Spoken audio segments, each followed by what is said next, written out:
ప్రియమైన దేవుని బిడ్డలారా, మీ అందరికీ మరొకసారి వందనాలు.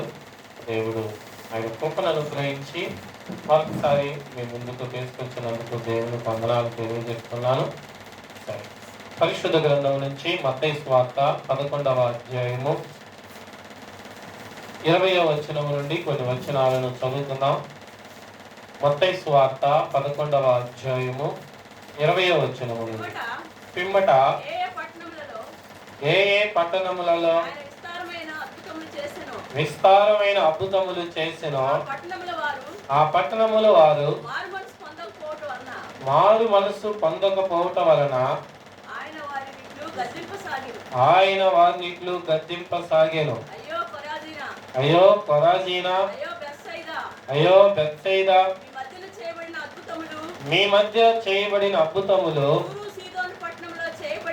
తూరు సీదోను పట్టణములో చేయబడిన ఎడల ఆ పట్టణముల వారు పూర్వమే గోనె పట్ట కట్టుకొని బూడిద వేసుకుని మారు మనసు పొంది ఉందురు. విమర్శ దినమందు మీ గతి కంటే ఆ తూరు సీదోను పట్టణము వారి గతి వారదగినదై ఉండునని మీతో చెప్పుచున్నాను. చాలు. ప్రియమైన దేవుని బిడ్డలారా, చూడండి, వాక్య పట్టణంలో మనం చూస్తే ఇక్కడ ఈ 2 పట్టణముల గురించి దేవుడు ఇక్కడ వీరితో మాట్లాడుతున్నారు. కావండి, ఏ ఏ పట్టణములు అంటే కొరాజీనా, బెత్సైదా గురించి ఎవరు మాట్లాడుతున్నారు? యేసుక్రీస్తు వారు మాట్లాడుతున్నారు కదా. యేసుక్రీస్తు వారు మాట్లాడుతూ ఈ పట్టణములో అనేకమైన అద్భుతాలు, స్వస్థత క్రియలు జరిగాయి కదా. ప్రియమైన దేవుని బిడ్డలారా, దేవుడు ఎందు నిమిత్తం అద్భుత కార్యాలు చేశారు? చెప్పండి, మీరు చెప్పండి. అద్భుత కార్యాలు చేయడానికి గల కారణం ఏంటి? వాక్యంలో ఉన్నది చెప్పండి.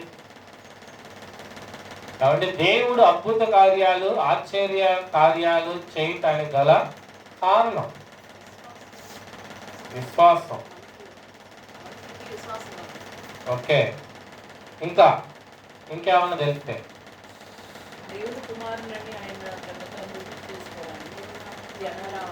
ఓకే, దేవుని కుమారుడైన ఆయన రుజువు చేసుకోవటానికి కదా. చూడండి, 20వ వచనంలో ఫస్ట్ 2 లైన్ చూడండి. పిమ్మట ఏ ఏ పట్టణములు అయినా విస్తారమైన అద్భుతములు చేసినో ఆ పట్టణముల వారు మారు మనసు పొందకపోవటం వలన. కాబట్టి ఎందుకు దేవుడు అద్భుతాలు చేస్తాడంటే మనస్సు మార్చుకుంటామని. ఎందును బట్టి? దేవుడు చేసే మేలును బట్టి, దేవుడు చేసే ఆశ్చర్య కార్యాలను బట్టి నీ హృదయాన్ని మార్చుకొని ఆయన వైపు తిరుగుతావేమోనని యేసుక్రీస్తు వారు చాలా గ్రామాలలో, చాలా వ్యక్తులకి, చాలా పట్టణాలలో ఆయన గొప్ప అద్భుతాలు చేశారు. కానీ ఆయనకు కనిపించింది ఏంటి అంటే, ఏం కనిపించలేదు? మారు మనసు కనిపించాల. మార్పు అనేది జరగల. కాబట్టి మార్పు జరగకపోవటం వలన యేసుక్రీస్తు వారు పాపం ఆయన బాగా కలత చెందాడు అనుకుంది కదా. కాబట్టి యేసుక్రీస్తు వారు కలత చెందారు. ఎట్లా చెబుతారు పాస్టర్ గారు, నువ్వేమన్నా చూసావా అంటారేమో. ఏమండి, చూడండి, అవసరం వల్ల వాక్యాలు చదివిన చోట చూడండి, యేసుక్రీస్తుని సిలువ వేసేటప్పుడు చాలా మంది కొట్టారు, అవమానించారు, రకరకాలుగా మాట్లాడారు. ఆయన ఎక్కడైనా నోరు తెరిచాడా? నోరు తెరిచాడంటే ఎక్కడా తెరవలా. ఆయన బదులు కూడా చెప్పలా కదా, తిరిగి మాట కూడా చెప్పలా. కానీ ఇక్కడ చూడండి, ప్రత్యేకించి వాక్యం చదివిన భాగంలో ఉంది. ఏమందంటే ఆయన గద్దింప సాగెను. ఏమండి, ఆయన ఎవరు ఎన్ని మాట్లాడినా, ఎంత కొట్టినా, ఎంత హింసించినా యేసుక్రీస్తు నోరు తెరవలేదు. కానీ మార్పు చెందని ప్రాంతంలో ఆయన నోరు తెరిచి మాట్లాడటం మొదలు పెట్టాడు. ఎందుకంటే యేసుక్రీస్తు ఉద్దేశం అంతా కూడా, యేసుక్రీస్తు ఆశ అంతా కూడా ఒక మనిషి మార్పు కోసము ఆయన అనేకమైన అద్భుతాలు చేశాడు, ఆశ్చర్య కార్యాలు చేశాడు కదా. ఆలోచించండి ప్రియమైన దేవుని బిడ్డలారా, విశ్వాసుల జీవితంలో ఏమండి యేసుక్రీస్తు మా జీవితంలో ఏ అద్భుతం చేయలేదండి అన్నోళ్ళు ఉన్నారా? ఏమండి మా జీవితంలో ఎటువంటి అద్భుతం జరగలేదండి, ఇంతవరకు మాకు ఏం జరగలేదు అన్న వాళ్ళు ఉన్నారా? లేరు. ఎందుకని? ప్రతి మనిషికి దేవుడు చేసిన గొప్ప అద్భుతం చెప్పండి ప్రతి ఒక్కరి జీవితంలో. ఏమండి కదా, ప్రతి ఒక్కరూ మనం జ్ఞాపకం చేస్తుంది ఏంటంటే, నేను ఇక్కడ ఉండి మాట్లాడుతున్నానంటే ఏదో నా బలమో నా శక్తి కాదు, దేవుడు కృపుండి ఆయన బ్రతికిచ్చాడు, అదే పెద్ద మేలుగా. అంతకంటే మించిన మేలు ఏమీ లేదు. డబ్బున్న వాళ్ళు ఉన్నారు, అధికారం ఉన్న వాళ్ళు ఉన్నారు, కానీ వాళ్ళు నిలబడి చూస్తలేరు, బ్రతికుండి లేరు. ఇదే గొప్ప మేలు మనకి, ఇదే గొప్ప అద్భుతం.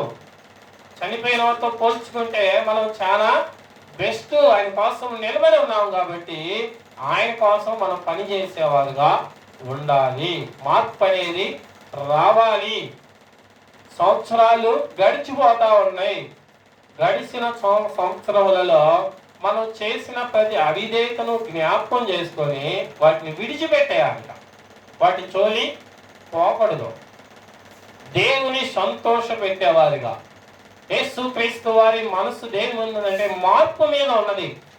కాబట్టి మన ఆత్మీయ జీవితాల్లో మార్పు కొరకైనా ఎదురు చూస్తున్నాడు. కాబట్టి మన జీవితంలో ప్రతి ఉదయము ప్రతి సాయంత్రం కూడా ఆయనకు నచ్చిన ఒక నూతనమైన క్రియలు చేసుకుంటా మనము ముందుకెళ్ళాలి. అది ఆయన ఆశించేది.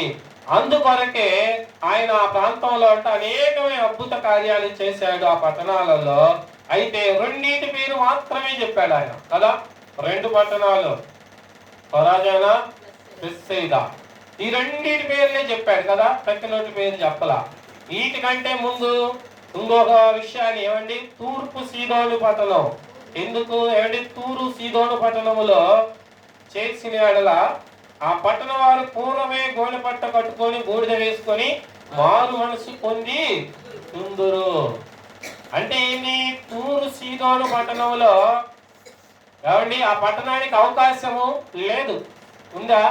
దేవుడు అవకాశం ఇవ్వాల. కారణం ఏంటి? ఏమండి కారణం ఏంటి? ఎందుకని పరాజీనికి బెత్సైదాకి ఇచ్చిన అవకాశము తూరు పట్టణానికి ఎందుకు ఇవ్వలేదు? ఏది ఏమైనా దేవుని దయ కదా, దేవుని ప్రేమ. కాబట్టి ఒకరికి అవకాశం ఇస్తాడు, ఒకరికి అవకాశము ఇవ్వడు. ఏంటంటే ఆయన దయ, అది చేసేదేమి లేదు. లోకంలో చాలా మంది చూస్తాం, పాపాలు బహుగా చేస్తా ఉన్నాడు, స్థిరంగా ఉంటాడు, నీతిగా పరిశుద్ధంగా జీవిస్తున్నాడు, హఠాత్తుగా చేస్తాడు. ఏమనుకుంటాం? కాబట్టి ఆలోచించండి.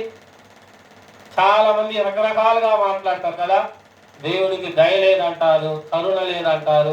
ఈ ఎన్నొస్తాయని నోటికి ఎన్నొస్తాయని మాట్లాడేస్తా ఉంటాం. కానీ దేవుడు అలాంటి వాడు కాదు. దేవుడికి తెలుసు ఎవరి మీద కరుణ చూపించాలో, ఎవరి మీద కనికరపడాలో, ఎవరికి ఏ విధంగా చెప్పాలో, ఎవరికి ఏ విధంగా చేయాలనేది ఆయన ఎరిగిన వాడు. కాబట్టి ప్రతి ఒక్కరి పట్ల ఆయన తగినంతగా, ఆయన ఎంతవరకు చూపించాలో దయ అంతవరకే చూపిస్తున్నాడు. ప్రేమైన దేవుని బిడ్డలారా, అయితే ఇక్కడ విషయాన్ని చూడండి. తూరు పట్టణము గురించి ఆయన ఒక శ్రద్ధగా ప్రేమైన దేవుని బిడ్డలారా అక్కడ ఉన్న ప్రజలకు తెలియజేస్తున్న మాట, దానికి ఇంతకు ముందే పూర్వమే దానికి ఏంటి ప్రకటన చేస్తే ఏం చేసేదంట? మార్పు చెందేదే అని ఆడ మాట మెన్షన్ చేయబడింది. దేవుని మాటలు, దేవుని అద్భుత కార్యాలు తూర్పు సీదోను పట్టణంలో చేస్తే ఆ పట్టణం బాగుపడేదే. కాబట్టి అక్కడ తెలియపరచబడితే వాళ్ళు ఖచ్చితంగా వాళ్ళు మార్పు చెందేవారు. వారికి అవకాశం లేదు. దేవుడు ఎందుకో మరి ఆ పట్టణంలో ఉన్న ఆ ప్రాంతం అంతటిని కూడా పాడు చేశాడు కదా. దేవుడు అనుమతించాడు అది పాడైపోవటానికి. ఎందుకనంటే అక్కడ ఉన్న ప్రజల పాపాన్ని బట్టి, ఆ దోషాన్ని బట్టి, దోష శిక్షను బట్టి కాబట్టి దానికి శిక్ష వచ్చింది. అందుకే కొరాజీనికి బెత్సైదాకి చదువుతున్నాడు, అలాంటి శిక్ష మీలో రాకుండా ఉండాలంటే మీరు మార్పు చెందాలి. అవకాశం ఆ పట్టణానికి ఇవ్వలేదు, మీకే అవకాశము ఇస్తున్నాను కదా. కాబట్టి ఒక అవకాశం ఇస్తున్నాడంటే ప్రేమ ఉన్నట్టా లేనట్టా?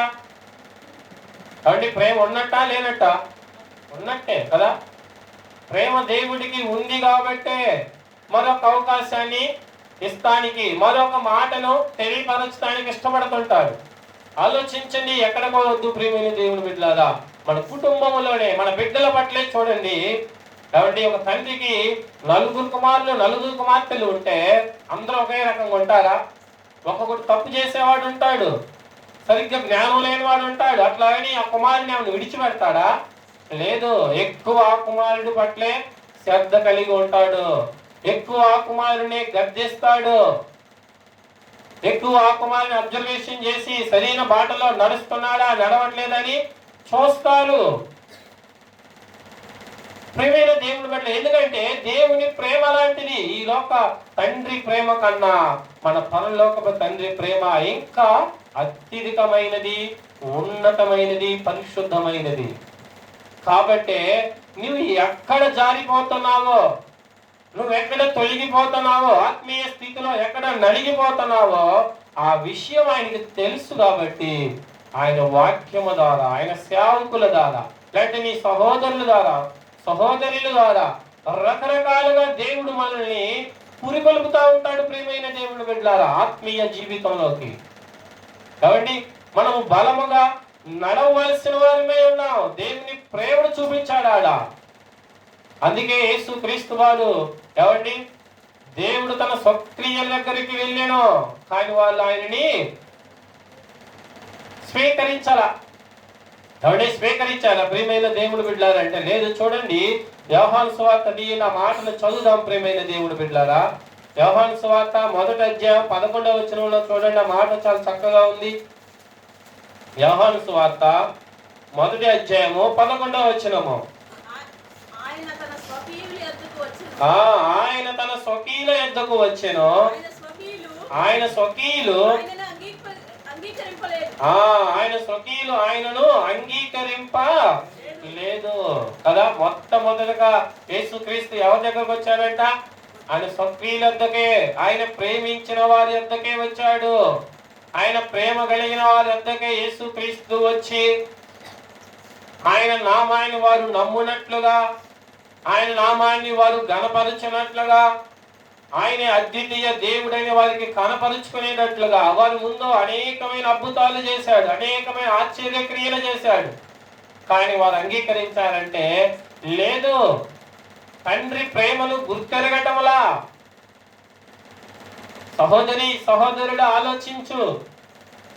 దేవుడు మన పట్ల, మన కుటుంబం పట్ల, మన జీవితం పట్ల, మన జీవిత విధానం ఏంటి, మన పరిస్థితులు ఏంటి, మనం ఎలాగున్నాము, కానీ దేవుడి లోకములో మనకిచ్చిన ప్రతి దానిని బట్టి ఏమండి దేవుని మనం గణపరచాలి, ఆయన మనం అంగీకరించాలి. ఎందుకంటే ఆయన మనల్ని ప్రేమించి ఎవ్వరికి లేని భాగ్యాన్ని మనకిచ్చాడు, ఆయన రక్షణ భాగ్యము. యేసుక్రీస్తు నిజమైన దేవుడని నమ్మని వ్యక్తులు అనేక మంది ఉన్నారు ఈ లోకములో. కానీ నీవు నమ్మే విధముగా నీకు ఆయన నామాన్ని వినిపించాడు, ఆయన వాక్యాన్ని నీకు వినిపించాడు, నీ కుటుంబానికి తెలియపరిచాడు. నువ్వు ఆయన నమ్మి రక్షణ పొందినప్పుడు ఏమంటే ఆయన అద్భుత కార్యాలు అనేకమైనవి చేశాడు. చేసిన వాటిని బట్టి ఎలాగుండాలి? ప్రియమైన దేవుని బిడ్డలారంటే యేసుక్రీస్తు కోరుకుంటున్నాడు, ఆయన చేసిన అద్భుతములను బట్టి నువ్వు మార్పు చెందిన వాడిగా, మార్పు చెందిన దానిగా జీవించాలనేది ఆయన కోరిక. అయితే కానీ ప్రియమైన దేవుని బిడ్డలారా, దేవుని పిల్లలమని పిలువబడుతున్న ప్రతి ఒక్కరూ కూడా ఎలాగుంటున్నారంటే ఆయన ఆశ్చర్య కార్యం చేసినప్పుడే, ఆయన అద్భుత కార్యం చేసినప్పుడే కదా. ఎలాంటి ఆశ్చర్య కార్యాలు, ఎలాంటి అద్భుతాలంటే ఎలాంటైనా కావచ్చు. మరణ పరకల నుంచి విడిపించవచ్చు, వ్యాధుల నుంచి విడిపించవచ్చు, ఏమండి బాధల నుండి, అప్పుల నుండి, ఈ లోకంలో అనేకమైన రకరకాలైన వేదనలు, మనశ్శాంతి లేకుండా ఉండాలని రకరకాలుగా దేవుడు విడిపిస్తున్నాడు. కానీ ఆయన అద్భుతముల చేత ఆయన నామాన్ని అందరి ముందు మనము ఘనపరచటం వల్ల, ఆయన నామాన్ని మనం ప్రకటించటం వల్ల దేవుడు కోరుకునేది అదే. నీకు చేసిన అద్భుతాన్ని, నీ కుటుంబం ఎడల చేసిన అద్భుతాన్ని అనేక మందికి నువ్వు చెప్పాలి. ఆయన చూపించిన ప్రేమను అనేక మందికి నువ్వు కనపరచాలి. ఏమండి కనపరచమంటే ఎలాంటి విషయాలను కనపరుస్తాం? ఏమండి డాంబికాలు చెప్తాం కదా, మేము అట్లా అండి, మేము ఇట్లా, మేము ఈ విధంగా చేస్తాను, నేను ఆ విధంగా చేస్తాను. ప్రేమైన దేవుని బిడ్డలారా, ఈ లోకంలో మనం వేషధారుల వలె ఉండకూడదు. దేవుని వాక్యం సెలవిస్తుంది, నీ నీతి క్రియలు మనుషుల ఎదుట చేయవద్దు, కనపరుచుకోవద్దు. రహస్యమందున్న తండ్రే నిన్ను చూడాలి, నువ్వు చేసే ప్రతి మేలు కూడా. ఏమండి రహస్యమందు తండ్రి నిన్ను గమనించాలి, ఆయన మెచ్చుకోవాలి నిన్ను, ఆయన శభాషణాలి నిన్ను. అప్పుడు నీకు మంచి ప్రతిఫలము ఈ లోకంలో ఉండకపోవచ్చేమో, పరలోకంలో ఖచ్చితంగా ఉంటది. దాచబడిన ధనంలో నీకు ఖచ్చితంగా ఉంటది. ప్రేమైన దేవుని బిడ్డలారా, యేసు క్రీస్తు అందుకే ఆయన స్వక్రియలను ప్రేమించి ఆయన కాడికి వచ్చారు. కానీ వాళ్ళు ఆయన్ని అంగీకరించలేదు, అంగీకరించేవారిగా ఉండటం లేదు, మార్పు చెందేవారిగా ఉండటం లేదు. ఎన్ని అద్భుత కార్యాలైనా చేయని, ఎన్ని ఆశ్చర్య కార్యాలైనా చేయని, ఎన్ని సార్లైన స్వస్థపరచని, ఎన్ని సార్లైన బాధల నుంచి విడిపించని, అప్పటికప్పుడే కదా, ఆ సమయం అందే. ప్రియ సహోదరి సహోదరుడా, నువ్వు ఇన్ని చేస్తున్నా ఎందుకు దేవుడు మౌనంగా ఉంటున్నాడో తెలుసా? ఏమండి దేవుని నామాన్ని నీకు తెలుసుకునే విధంగా నీకు అనుగ్రహించి, ఆయన రక్షణ నీకు ఇచ్చి, నిన్ను గొప్పవాడిగా, గొప్పదానిగా, ఆరోగ్యవంతురాలుగా, ఆరోగ్యవంతుడిగా, పేరు ప్రఖ్యాతులు కలిగిన వ్యక్తులుగా మనల్ని దేవుడు నిలబెట్టాడంటే అవండి ఎందు నిమిత్తము? చూడండి, మనం తప్పు చేసిన మరుక్షణమే శిక్ష రావాలి. కానీ రాకుండా, మనము మార్పు లేకుండా దేవునికి అయిష్టంగా జీవిస్తున్నప్పటికీ దేవుడు ఎందుకు మనల్ని అదే స్థాయిలో ఇంకా లోకంలో గనుడుగానే, గనురాలుగానే ఉంటున్నామంటే దేవుని ప్రేమ, దేవుని కనికరము. ప్రేమైన దేవుని బిడ్డలారా, ఏమంటే ఆయన చూస్తా ఉంటాడు. ఎందుకంటే ఆయన అవకాశం ఇచ్చే దేవుడు కదా. కాబట్టి అవకాశం ఇచ్చే దేవుడు. ప్రేమైన దేవుని బిడ్డలారా, చూడండి ఆ మాటను మీకు చూపిస్తాను. ప్రేమైన దేవుని బిడ్డలారా, పాత నిబంధనలోకి రండి. నిర్గమాకాండంలో చూడండి, ఇశ్రాయేలు ప్రజలు చేసిన ఆ పనిని గురించి మనం చూద్దాం. చూడండి, నిర్గమాకాండము 16వ అధ్యాయము 4వ వచనములో చూడండి. నిర్గమాకాండము 16వ అధ్యాయము 4వ వచనము. యెహోవా మోషేను చూచి, ఇదిగో ఆకాశము నుండి మీ కొరకు ఆహారమును కురిపించదను, వారు నా ధర్మశాస్త్రమును అనుసరించి నడుతురో లేదో అని నేను వారిని పరీక్షించినట్లు ఈ ప్రజలు వెళ్ళి ఏనాటి భత్యమో ఆనాడే కూర్చుకొనవలెను. ఏమండి ప్రియమైన దేవుని బిడ్డలారా, ఇశ్రాయేల్ ప్రజలందరి గురించి మనందరికీ తెలిసిన విషయమే కదా. ఎందుకంటే ఇశ్రాయేల్ ప్రజలను దేవుడు ఐగుప్తు దేశంలో నుంచి ఆయన బాహుబలాన్ని చూపించి వాళ్ళందరినీ బయటికి తీసుకొచ్చాడు కదా. బయటికి తీసుకొచ్చి అనేకమైన అద్భుతాలు చేశాడు. ఎర్ర సముద్రాన్ని చేర్చాడు, కప్పలు, తెగులు చాలా చేసి ఆయన బయటికి తీసుకొస్తే, బయటికి వచ్చిన తర్వాత వీళ్ళు కాబట్టి ఆహారం లేమిడిని బట్టి మోషేని, దేవుని ఇద్దరిని సనగటం, గొనగటం మొదలుపెట్టాడు. అయితే ప్రేమైన దేవుని బిడ్డలారా, ఆలోచించండి. దేవుడు ఇక్కడ ఒక కార్యం చేశాడు కదా. మోషేతో చెప్పాడు, బయటికి వెళ్ళు, ఆకాశము నుండి మన్నాని కురిపిస్తా కదా. కురిపిస్తే వీళ్ళు నా ధర్మశాస్త్రాన్ని అనుసరిస్తారో లేదో నేను చూస్తా. కాబట్టి ఏం చేస్తాడంట? దేవుడు పరీక్షిస్తాడు. కదా. నీకు ఇచ్చే ప్రతి ఈవిని బట్టి నువ్వు నమ్మకస్తుడివా నమ్మకస్తురాలు అనేది దేవుడు చూస్తానికి ఇస్తాడు. మనం దాంట్లో నిలబడాలి. ఎందుకు ఈ అద్భుత కార్యాలు జరుగుతున్నాయి, ఎందుకు ఈ ఆశ్చర్య కార్యములు జరుగుతున్నాయి అంటే ఈ సమృద్ధిలో నువ్వు నిలబడతావా, పడిపోతావా? దేవుడు అది చూడటానికి ధర్మశాస్త్ర ప్రకారం అనుసరించి నడుస్తావో లేదో అని పరీక్షించటం కోసము. కానీ ప్రియమైన దేవుని బిడ్డ ఆలోచించండి, ఇదే ఆహారం కోసము ఫరో దగ్గర ఎలాంటి ఇట్టి చాకరీ చేశారు ఇశ్రాయేలు ప్రజలు? బహు ఇట్టి చాకరీ కదా.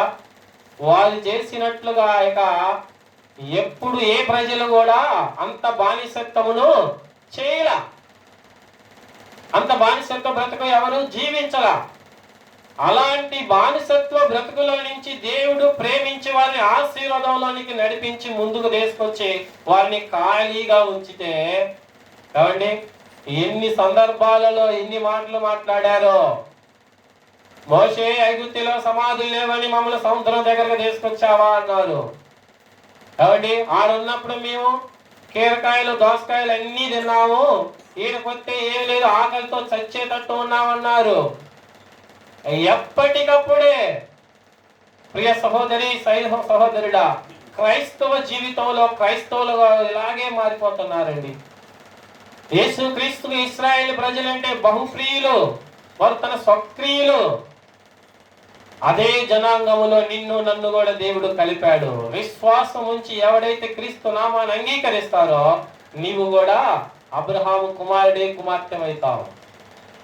దేవుడు నిన్ను ప్రేమించి మనకి ఇన్ని సమృద్ధిని ఇన్నిటిని మనకు అనుగ్రహిస్తే ఏమండి దేవుని నియమాల ప్రకారంగా జీవిస్తున్నామా? ఆలోచించండి. దేవుని మాటల ప్రకారము, దేవుని ఆలోచనల ప్రకారము, దేవుని రాజ్యము కోసము జీవించడానికి ఇష్టపడుతున్నారా? ఇష్టపడతాం, కానీ ఏమండి క్రియారూపంలో చూపించలేము. క్రియారూపంలో చూపించాలి. నీ ఆసక్తిని, నీ పనిని క్రియారూపంలో చూపించినప్పుడే యేసుక్రీస్తు సంతోషపడేది. దేవుడు అడిగినప్పుడు మనం చేసేవారిగా ఉండాలి. ప్రియమైన దేవుని బిడ్డలారా, అందుకే దేవుడు ఇశ్రాయేలు ప్రజల గురించి చెబుతాడు, నేను పరీక్షించి చూచేదను, వారు ఏం చేస్తారో చూస్తానని చెప్పి ఏనాటి భక్తి ఆనాడే తెచ్చుకోవాలి. ఎక్కువ తెచ్చుకోవడానికి కూడా వీల్లేదు కదా. ఆలోచించండి, మన కుటుంబాలలో ఏనాడు భక్తి ఆనాడు తెచ్చుకునేటప్పుడు ఎంతగా ప్రార్థించేదానివి, ఎంతగా ప్రార్థించేవాడివి. ఆలోచించండి ప్రియమైన దేవుని బిడ్డలారా, ఏవో విషయాలు కాదని నా జీవితంలో జరిగినవి నేను చెప్పగలను. ప్రియమైన దేవుని బిడ్డలారా, ప్రార్థనకి వెళ్ళక తల్లికి మా కుటుంబం చాలా పూర్ ఫ్యామిలీ. ఏమండి పాస్టర్ గారు మా ఇంటికి వస్తే మా అమ్మ అల్లాడిపోతా ఉంటది. ఏమండి అప్పట్లో కనీసం 2 రూపాయలైనా కానీ ఆయనకి దేవునికి చందా ఇవ్వాలనేది ఆమె ఉద్దేశం. మా ఊరు వెళ్ళి వచ్చిపోవాలంటే ₹1.5 ఛార్జీ పాస్టర్ గారు వచ్చి వెళ్ళడానికి. కనీసం ఛార్జీ వరకు ఇవ్వడానికనే చూసే అంత పేదరికం. అలాంటి సమయాలలో మా అమ్మగారు నిద్రపోతున్నా లేపి కూర్చోబెట్టి ప్రార్థన చేయించేది. అప్పుడు బహుగా చేశాం ప్రార్థన. దేవుడు మమ్మలను ప్రేమించి అవండి పంట పొలాలు ఇచ్చి, పాడి గేదెలు ఇచ్చి, దేవుడు ఆశీర్వదించిన తర్వాత చాలా డౌన్ అయిపోయాం.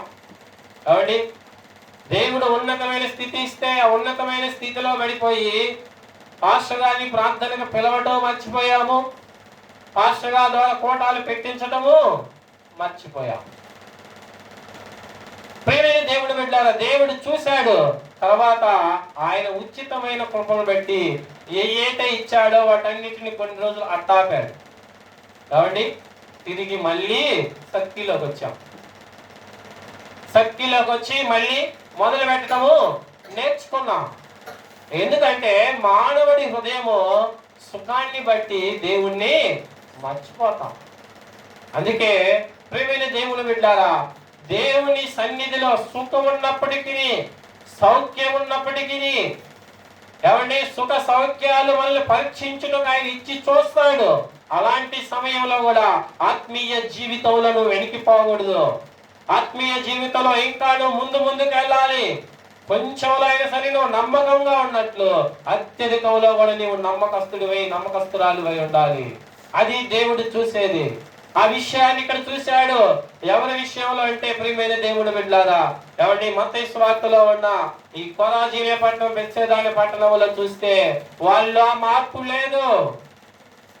వారు ఆ పట్టణంలో యేసు క్రీస్తు చేసిన అద్భుతాలు చాలా గొప్పవి. అంత గొప్ప కార్యాలు చేసినప్పటికీ వారి హృదయాలలో మార్పు రాలా, వారి జీవితాలలో మార్పు రాలా. ఎప్పటిలాగనే ఎన్నో సంవత్సరాల నుంచి వస్తున్న అదే అనాథ ఆచారాలు, అదే అనాథమైన బుద్ధి, ఆ చెడు బుద్ధి, చెడు ఆలోచనే అవే కొనసాగుతున్నాయి. కానీ దేవుడు అనుగ్రహించిన నూతనమైన పరిశుద్ధమైన హృదయాన్ని, నూతనమైన బుద్ధిని చూపించలేకపోతున్నారు. అందుకే ఆయన కోప్పడి, ప్రియమైన దేవుడు బిడ్డలారా, కోప్పడి ఆయన చదువుతున్నాడు. ఏమండి చూడండి వారికి ఎలాంటి మాటలు చదువుతున్నాడంటే, ఏమైనా పాఠ్యభాగంలోనికి తీస్తే ప్రియమైన దేవుడు బిడ్డలారా, మత్తయి సువార్త తీయండి. మత్తయి సువార్త 11వ అధ్యాయము 20వ వచనం కింద చూడండి. 22వ వచనాన్ని చదువుకుందాం. విమర్శ దినమందు మీ గతి కంటే తూర్పు సీదోను వారి గతి వారవదైనదైయుండునని మీతో చెప్పుచున్నాను. ఏమండి, విమర్శ దినమందు, ఇప్పుడు కాదు, ఈ రోజు కాదు, రేపు కాదు, ఎల్లుండి కాదు, లేకుంటే నువ్వు జీవించి ఉండే ఏదో 30 సంవత్సరాలు, 40 సంవత్సరాలు, 10 సంవత్సరాలు కాదు. ఎప్పుడు దేవుని ముందు విమర్శ జరిగే దినం ఒకటి ఉంది. నువ్వు ఈ భూమికి ఖాళీ చేసిన తర్వాత, ఇక నుంచి నీ ప్రయాణం ముగించుకొని వెళ్ళిపోతావు. సమయానికి వెళ్ళిన తర్వాత అక్కడ ఉంది విమర్శ దినమందు. అక్కడ తూర్పు సీదోను గతి కంటే నీ గతి వారవదగినదై ఉండును. ప్రియమైన దేవుని బిడ్డలారా, ఆలోచించండి. తూర్పు సీదోను గతి ఎలాగుందంటే, కాబట్టి ఏ పరిస్థితుల్లో ఉంది, ఎలాగున్నదనే విషయాన్ని మీకు చూపిస్తాను. ప్రియమైన దేవుడు, యెషయా గ్రంథంలో చూడండి. యెషయా గ్రంథము 23వ అధ్యాయములో 2 మాటలోని ప్రియమైన దేవుడు బిడ్డలారా, యెషయా గ్రంథము 23వ అధ్యాయము కాబట్టి మొదటి వచనంలో చూడండి. మొదటి వచనంలో తూరును గూర్చిన దైవోక్తి, తర్షీషు ఓడలారా అంగలార్చుడి, తూరు పాడైపోయేను, ఇల్లైన లేదు, ప్రవేశ మార్గమైన లేదు. ఏదంటే తూరు పట్టణంలో ఒక్క ఇల్లైనా లేదు, ప్రవేశ మార్గమైనా లేదు. ఆ పట్టణము గతి అంత అధ్వానంగా తయారైపోయింది. ఏంటంట, ఎందుకు చెబుతున్నాడు యేసు క్రీస్తు ఈ మాటను ఎందుకు జ్ఞాపకం చేస్తున్నాడంటే, మనం ఈ లోకంలో ఉన్నప్పుడు, మనం ఈ శరీరధారిగా మనం ఈ లోకంలో జీవించేటప్పుడు ఆయన న్యాయ విధులలో మనం సక్రమంగా నడుచుకోకపోతే, ఆయన మనకిచ్చిన ఆశీర్వాదాన్ని బట్టి, మనకిచ్చిన జీవితాన్ని బట్టి, మంచి దినాలను బట్టి దేవునికి మనం ఉపయోగకరంగా లేకపోతే ఆ రోజు విమర్శ దినం ఉందంట. ఈ తూర్పు సీదోను పట్టణము, ఏమండి, ఈ తూరు పట్టణమే మనకంటే అదే వారవదగినదై ఉంటది. నీ గతి దానికన్నా దారుణంగా ఉంటది. దేవుని హెచ్చరికను సాగరు చేయి. ప్రియ సహోదరి సహోదరుడా, దేవుని హెచ్చరికను జ్ఞాపకం చేసుకో. దేవుడు మన కోసమే, ఆయన ప్రేమించి మన కోసం ఆయన ప్రాణములు పెట్టి ఉన్నాడు కాబట్టి, కాబట్టి ఆయన ప్రాణ త్యాగమును మన కోసం చేసి ఉన్నాడు కాబట్టి ప్రతి విషయంలో మనల్ని మెలకుగా ఉంచుతున్నాడు. ప్రతి విషయంలో మనల్ని ఏమండి ఇంకా ముందుకు నడిపిస్తా ఉన్నాడు. ప్రియ సహోదరి సహోదరుడు, అదే నువ్వు అలుసుగా తీసుకోమాక. చాలా మంది దేవుని ప్రేమని ఏమండి లెక్క చేయరు, దానిని ఒక బలహీనతగా తీసుకుంటారు. దేవుడు క్షమించే దేవుడు లేండి, కాబట్టి నేను బలహీనుని ఉండలేకపోతున్నాను కాబట్టి చేస్తా ఉంటాను. చెయ్యి, క్షమించే దేవుడే, కాదనము. ఎప్పుడు క్షమిస్తాడంటే నీవు తెలియక చేస్తే క్షమిస్తాడు. కావాలని తెలిసి చేస్తే దానికి పర్యానుసారము అనుభవించవలసిందే. పర్యానుసారం నువ్వు భరించవలసినదే. ఏ వ్యక్తి కూడా దేవుని దృష్టిలో నుంచి తప్పించుకోలేరు ప్రియమైన దేవుని బిడ్డలారా. అందుకే ఎవరు తప్పించుకోకుండా ఉండాలని యేసు క్రీస్తు ఆయన అనేకమైన అద్భుత కార్యాలు ఏమండి ఎక్కువ క్రైస్తవ జీవితాల్లోనే చేస్తాడు. ఎందుకంటే వారు చేసే ప్రార్థనలను బట్టి, వారు చూపించే వినయ విధేయతలను బట్టి దేవుడు అద్భుత కార్యాలు చేసిన వెంటనే ఏమైపోతారు? దేవుని నామాన్ని స్తుతిస్తారు, గణపరుస్తారు. ఆ తర్వాత ఇశ్రాయేలు ప్రజల్లాగానే మళ్ళీ వెనక్కి తిరగటమే. ఆయన మేలు చేసినప్పుడల్లా, మంచినీళ్ళు లేనప్పుడల్లా సనిగారు, గొనిగారు. అందుకే మోషే చెబుతున్న నిర్గమాకాండంలోనే ప్రియమైన దేవుని బిడ్డలారా, మీరు సనిగింది గొనిగింది నన్ను కాదు, ఎవరి మీద? దేవుడి మీదే. జాగ్రత్త, నీ గొనుగుడు ఎవరి మీద? సనుగుడు ఎవరి మీద? దేవుడినే నువ్వు తిరస్కరిస్తున్నావని. ఎవరిని? నీతిమంతులను తిరస్కరించడమే పాపము. ప్రియ సహోదరి సహోదరుడా, యేసు క్రీస్తు ప్రతి ఒక్క మనిషిని కూడా ఆయన ప్రేమించాడు. ఆయన ప్రేమను బట్టే ఈ పట్టణములన్నిటిని కూడా చూపించి, వాటిని మాదిరిగా చూపించి మనము మార్పు చెందాలనేది ఆయన కోరిక. కాబట్టి మన మార్పులోనికి రావాలనేది ఆయన ఉద్దేశము. ప్రియమైన దేవుడు బిడ్డలారా, ఆయన ఉద్దేశాన్ని నువ్వు నెరవేరుస్తావా? నెరవేర్పులోనికి తీసుకురాగలరా? కాబట్టి ఆలోచించండి. ఆయన కోరుకున్న విధానంగా ఉండగలవా? ఆయన కోరుకునేది ఒక్కటే, నీ ఉదయకాలం అందే వేసి ప్రార్థించు, నీ పిల్లల కోసం ప్రార్థించు, నీ భర్త కోసము ప్రార్థించు, నీ భార్య కోసము ప్రార్థించు, సంఘం కోసం ప్రార్థించు, సంఘ నాయకుల కొరకు ప్రార్థించు. ఎందుకంటే నీకు ఈ సుఖ జీవనం ఇచ్చింది ఆయన రాజ్య వ్యాప్తిని విస్తరింప చేయటానికి. నీలాగా నాలాగే పాపములో అనేక మంది కొట్టకపోతున్నారు. దేవుని ఉచితమైన కృప చేత మనం రక్షించబడ్డాం. ఆయన బలమైన ప్రేమ చేత మనం విడిపించబడ్డాం. ఇలాగ విడిపించిన ప్రజలు ఎంతో మంది ఉన్నారు లోకంలో. వారందరి కోసం నువ్వు ప్రయాసపడగలవా? వారందరి కోసం నువ్వు ప్రార్థించగలవా? వారందరి కోసం నీవు పరిచర్య చేయగలవా? ఆలోచించు ప్రియ సహోదరి సహోదరుడా. దేవుడు మన కాడి నుంచి కోరుకుంటున్నది మార్పు కావాలని, మార్పు చెందాలని. ఏదో లోకంలో ఉంటున్నారు, అందరూ ఉంటున్నారు, నేను ఉంటాను, అందరూ జీవిస్తున్నారు, నేను జీవిస్తున్నానంటే దేవుడు అందుకు కాదు, ఆయన సొంత రక్తాన్ని నీకు ఇచ్చి నిన్ను కొన్నది. అందరిలాగా జీవిస్తామని కాదు, లోకంలో ఉన్న వాళ్ళలాగా నడుస్తానికి కాదు దేవుడు నిన్ను ఎన్నుకున్నది. నీ కుటుంబాన్ని ఎన్నుకున్నది సంఘానికి ఉపయోగకరంగా ఉంటావని, ఆయన రాజ్యాన్ని విస్తరింప చేస్తావని, ఆయన రాజ్యంలో పాలుభాగస్తులుగా నీవు నీ పిల్లలు జీవిస్తారని. ప్రియమైన దేవుడు బిడ్డలారా, ఆయన మనకు అనుగ్రహించిన ఈ సుఖభోగాలన్నీ కూడా దేవుడిచ్చిన ప్రతి ఈవిని బట్టి ఆయన మనం స్తుతించి ఆయన కోసం మనము జీవించే వ్యక్తులుగా ఉండాలి. ఆయన కోసం మనం పరితాపించే వ్యక్తులుగా మనం మారాలి. ఆ మార్పు దేవుడు కోరుకునేది. ఆ మార్పులో ఎంత మాత్రమో నిలబడి ఉండలేదు ప్రియమైన దేవుని బిడ్డలారా. నిలబడలేక పోతున్నాం. జాగ్రత్త. ఈ ఉదయకాల సమయమందు దేవుడు ఎందుకు మనకి జ్ఞాపకం చేస్తున్నాడంటే, నువ్వు తొలగిపోకుండా ఈ లోకపు ఆచారాలలో క్రైస్తవురాలువే, కానీ ఎవరికి ప్రాముఖ్యత ఇస్తావంటే లోక ఆచారాలకే, లోకంలో ఉన్న పరిస్థితులకే. ఏమండి, లోకమా నిన్ను బ్రతికింపజేస్తుంది. జీవము కలిగిన దేవుడు యేసు క్రీస్తు వారు ఎవరు నీకు అద్భుతాలు చేసింది? ఈ లోకంలో ఏది కూడా కాదు. ఏమండి, నీకు ఆరోగ్యం ఇచ్చింది యేసు, నీకు అందం ఇచ్చింది యేసు, నీకు విద్యనిచ్చింది యేసు, నీకు బంధు బలం ఇచ్చింది యేసు ప్రభువే. ప్రియ సహోదరి సహోదరుడా, ఇచ్చిన వాటిని బట్టి కృతజ్ఞత కలిగిన వాడివై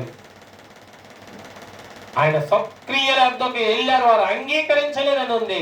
నీవు కూడా ఆయన సక్రియుడవే, ఆయన కుమారుడివే, ఆయన కుమార్తెవే. అందుకే ఆయన యొద్దకు వచ్చి ఆయన వినయముగా బ్రతిమిలాడుచున్నాడు. ఆయన దాసుల ద్వారా, ఆయన వాక్యము ద్వారా అనేక రకాలుగా నీ ముందుకు తీసుకొచ్చి ఆయన ప్రేమను వెల్లడి చేస్తుంటే చాలా మంది ఆయన ప్రేమను ఎంత మాత్రము లెక్క చేయటం లేదు. ప్రేమైన దేవుడు బిడ్డారా, లెక్క చేసేవాడిగా నువ్వు ఉండాలి. ఏమండి, లెక్క విధానంగా ఉండాలి. ప్రియ సహోదరి సహోదరుడా, దేవుడి సన్నిధిలో మనము బలమైన వారిగా నిలబడటం కోసమే, కాబట్టి బలమైన వారిగా నిలబడటం కోసమే దేవుని సన్నిధిలో మనము బలంగా నిలబడాలి. అట్లా ఎవరిని క్రైస్తవులు అలా నిలబడటం లేదు. ప్రేమైన దేవుడు బిడ్డారా, అన్నిలు బెస్ట్ కదా, అన్నిలు చాలా బెస్ట్. వారి మధ్యలో ఒక్క అద్భుత కార్యము జరిగితే వారు మరణించేంత వరకు కూడా దేవుణ్ణి విడిచిపెట్టడం. ఏమండి, కానానీయ స్త్రీ ఉంది. ఆమె కుమార్తె కోసమే దేవుడి దగ్గరికి వచ్చినప్పుడు ప్రేమైన దేవుని బిడ్డలారా, దేవుడు ఆమెను పరీక్షించటకే చూశాడు కదా. దాన్ని కుమారులు కేసే రొట్టె కుక్క పిల్లలకైతే యుక్తము కాదని చెప్పాడు. చూడండి, ఆ అన్ని జనుల్లో నా స్త్రీకి ఎంత విశ్వాసమో. కుక్క పిల్లలు కూడా ప్రభా యజమానుల బల్ల యొద్ద కనిపెట్టుకొని ఉంటాయి కదా. ఏమండి, అలాంటి విశ్వాసం ఉంది ఆమెలో. ప్రియ సహోదరి సహోదరుడే, ఉదయకాలం మందు పరీక్షించు. కుక్క పిల్లలు కూడా యజమానుల బల్ల యొద్ద కనిపెట్టుకొని ఉంటాయి. తక్షణమే ఆమెకి విడుదల వచ్చింది. నీ విశ్వాసము చొప్పున నీకు జరుగునుగాక అన్నాడు. ప్రియ సహోదరి సహోదరుడు, ఆలోచించు. దేవుని యందు మనము బలంగా నిలబడే వ్యక్తులుగా ఉండాలి. పరీక్ష సమయంలో నిలబడింది. మాకు కాదంటలే, ఈ దేవుడు మా దేవుడు కాదంటలే, మాకు కాదులే ఇచ్చేది అని అనుకోలేమే. విశ్వాసంతోనే నిలబడింది. కుక్కనే అనుకుంది కదా, తగ్గించుకుంది లోకంలో. అందుకే ఈరోజు ఆమె ఏమండి చెప్పబడుతుంది. ఆ దీనత్వమే దేవుడు చూసేది. ఈ లోకంలో ఘనతని, ఏమండి ఈ లోకంలో ఉన్న హుందాని కోరుకోమాక ప్రియ సహోదరి. దేవుని దృష్టికి అది అనుకూలమైంది కాదు. దేవుని దృష్టికి తగ్గింపే, ఓర్చుకునే గుణమే. ఎందుకంటే మన తండ్రిలో ఉన్నది అదే. యేసు క్రీస్తు తగ్గించుకున్నాడు, ఓర్చుకున్నాడు. ఆయన దెయ్యాలు ఎలగొట్టినప్పుడు ఈయన దెయ్యాలకు అధిపతి అన్నారు. కాబట్టి ఈయన కూడా దెయ్యం పట్టినాడే అన్నాడు. ఆయన భోజనం చేసినప్పుడు తిండిపోతున్నారు. యేసు క్రీస్తు ఎక్కడ కూడా కోప్పల్లా. కాబట్టి ఎట్లాంటి విషయాలు ఏడ కోప్పల్లా. వ్యభిచార స్త్రీతో మాట్లాడుతున్నప్పుడు రకరకాలుగా సనిగారు. ఎంత మాత్రం ఆయన కోప్పడలేదు. కోప్పడకుండా ఆయన ఎప్పుడు కోప్పడ్డాడంటే, కాబట్టి మార్పు లేని పట్టణములు కనిపించినప్పుడు, మారు మనసు లేని పట్టణాలు ఆయన చూసినప్పుడు ఆయన గద్దింపసాగేను కదా. ప్రియ సహోదరి సహోదరుడా, ఈ ఉదయకాల సమయమందు ఆయన గద్దింపుకు నువ్వు లోబడతావా? నువ్వు లోబడితే ఈ లోకంలో నీకు ఉన్నతమైన స్థాయి వచ్చింది. ఈ లోకంలో నిన్ను గనుడుగానే చేస్తాడు దేవుడు. ఏమంటే యెహోవాను ఆశ్రయించిన వారిని తలగానే చేస్తాడు, కానీ దేవుడు తోకగా చేయనని దేవుడి వాక్యం సెలవిస్తుంది. నిన్ను తలగా నియమించాలనేది ఆయన ఉద్దేశము. కాబట్టి ఆయన అందుకే నిన్ను గద్దించైనా సరే సరైన త్రోవలో పెట్టాలన్నదే ఆయన ఉద్దేశము. ఆయన గద్దింపుకు నువ్వు లోబడతావా? ఆయన ప్రేమకు నువ్వు లోబడితే, ఆయన గద్దింపుకు నువ్వు లోబడితే నీకు ఉన్నతమైన స్థితి, ఉన్నతమైన అవకాశాలు ప్రియమైన దేవుని బిడ్డలారా. ఆ ఉన్నతమైన మార్గంలో నడుచటం కోసమే. జారి పడిపోతున్నావా? మాటి మాటికి జారిపోతున్నావా? హృదయంలో నిలబడలేకపోతున్నావా? అయితే యేసు క్రీస్తు రక్తము దగ్గరికి నువ్వు వచ్చి ఆయన రక్తములో మనము ఏమండి మన పాపాలను, మన దోషాలను కడుక్కుంటే ఆయన మనకి శక్తినిచ్చే దేవుడు. ఆయన పునరుద్ధాన బలమును మనకిచ్చే దేవుడై ఉన్నాడు. ప్రియమైన దేవుని బిడ్డలారా, ఆయన పునరుద్ధాన బలమును మనం పొందాలంటే మన అవిధేయతలను, మన అపవిత్రతను దేవుని సన్నిధిలో ఒప్పుకొని ఆయన సన్నిధిలో మనం కూర్చుంటే, ఆయన పాదాల దగ్గరికి మనం చేరుకుంటే, ఆయన పాదాల దగ్గర మనం ప్రార్థన చేస్తే ఖచ్చితంగా మన జీవితాలను మారుస్తాడు, మన హృదయాలను మారుస్తాడు. మనలో మార్పు ఖచ్చితంగా ఆయన కలుగజేసే దేవుడై ఉన్నాడు యేసు క్రీస్తు. కాబట్టి ప్రియ సహోదరి సహోదరుడా, యేసుక్రీస్తు మాటలకు నువ్వు లోబడి, కాబట్టి దేవుని మాటల ప్రకారముగా నువ్వు వింటే, దేవుని మాటల ప్రకారంగా నువ్వు ముందుకు సాగితే, దేవుడు నిన్ను బహుబలముగా ఆశీర్వదించి నీ మార్పును బట్టి, నీ క్రియలను బట్టి నీకును నీ కుటుంబమునకును సమస్తము దేవుడు కుటుంబములన్నిటినీ దీవించి ఆశీర్వదించునుగాక. ప్రార్థన చేసుకుందాం. ప్రియమైన దేవుడు బిడ్డలారా, విన్న వాక్యమును బట్టి ప్రార్థన